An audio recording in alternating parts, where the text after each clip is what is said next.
Hi everyone, welcome back to the Recovery Channel. I guess you've pictured by the thumbnail that you've clicked on that this one's about opiates, specifically oxycodone, and why I wanted to get off it, why I was put on it and why I wanted to get off it, and how long it took to get off it.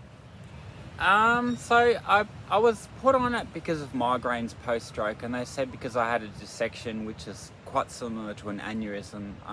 They're within the same family. Carotid dissection and carotid aneurysm, basically the same thing, extremely rare. And they're the strokes they're the fatal ones that you don't survive from. So I'm the odd one out for some reason. If you've seen all the other videos that I've put out, you'll see how I've recovered and exactly how I've articulated how I've done it. So I was put on oxycodone at rehab, and you know what? It made me feel really good. Like dopamine was through the roof, serotonin was through the roof. I was so happy all the time. Like I was on heroin, to be honest. I was actually on heroin. Don't kid yourself. Oxycodone is heroin. It all comes from the poppy seed. I don't care if you call it oxycodone, oxycontin, Panadeine, Fort, codeine, it all comes from the poppy seed. It's all heroin. Don't kid yourself. That's why you feel so good on painkillers. So now that I've planted a flag and told you what it's like to be on oxycodone, I want to explain why I wanted to go off it. The GP I was seeing at the time, in my opinion, was over-prescribing it to me, and I wasn't happy with the amount that I was on. I think I worked up to 150 milligrams a day or something, which is like enough to put down a horse, to be honest. And this GP's answer was more endone, more and more. So I was listening to the Waking Up app, which I do every day, and the neuroscientist Sam Harris said something profound. He said, next time you thank someone, mean it more. Mean it more. Feel it a bit more next time you thank someone.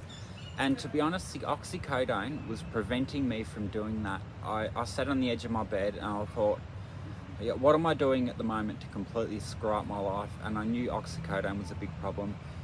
And it was preventing me from feeling emotions that I thought I was emotionless post-stroke, but I'm not. It was just the oxycodone was just completely clouding everything. I was just doped up to the eyeballs. I hated it. So I went to a new GP, just a completely different GP, a local one, and I walked in and I said, I have a problem with oxycodone. I've been seeing this doctor. He did his checks on his computer with the Australian government and he said, you certainly do have a problem and I'm here to help.